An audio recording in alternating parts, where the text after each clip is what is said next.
ডায়েটের খাবার যে সবসময় বোরিং হবে সেটা কিন্তু না, আমি কিন্তু ডায়েটের প্রত্যেকটা খাবার এনজয় করি। এবার ওজনটা কমাচ্ছি। তো সকালবেলা ইউজুয়ালি আমি রুটি পরোটা কোনোটাই খাই না, কিন্তু বেশ কয়েকদিন ধরেই কিন্তু আমার ক্রেভিং হচ্ছিল যে একটু বার্গার খাবো, বাইরে থেকে একটু অর্ডার দেওয়ার ইচ্ছা হচ্ছিল।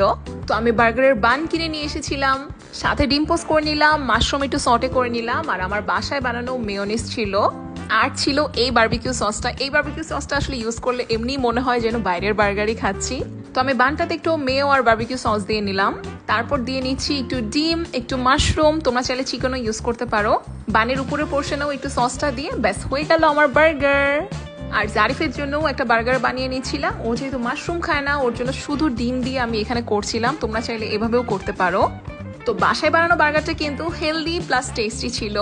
আর এটা হচ্ছে আমার দুপুরের লাঞ্চ। দুপুরে আমি কি কি খেলাম সেটা তোমাদেরকে দেখাই। এখানে আমি শসা, চানা, বিটরুটের একটা সালাদ বানিয়েছিলাম, সেখানে একটু টক দইও দিয়েছি।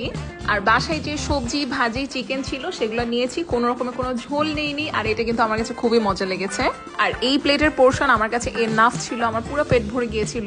আর সন্ধ্যায় আমি স্ন্যাক্স হিসেবে খেয়েছিলাম 2টা খেজুর, অল্প একটু ডার্ক চকলেট আর বাদাম।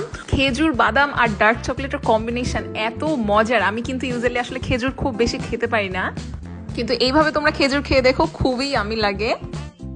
আর রাতের ডিনার আজকে একদমই সিম্পল করছি। এখানে ছিল আমার চিকেন স্যুপ, যেটা বাসায় বানানো। তো এই চিকেন স্যুপটাই আমি রাতে খাচ্ছি। তোমরা চাইলে এটার সাথে একটা ডিম সিদ্ধও খেতে পারো। তো এই তো ডায়েটের খাবারও মজা করে খাচ্ছি। আর ভিডিওটা কেমন লাগলো অবশ্যই কমেন্টে জানিও। আল্লাহ হাফেজ।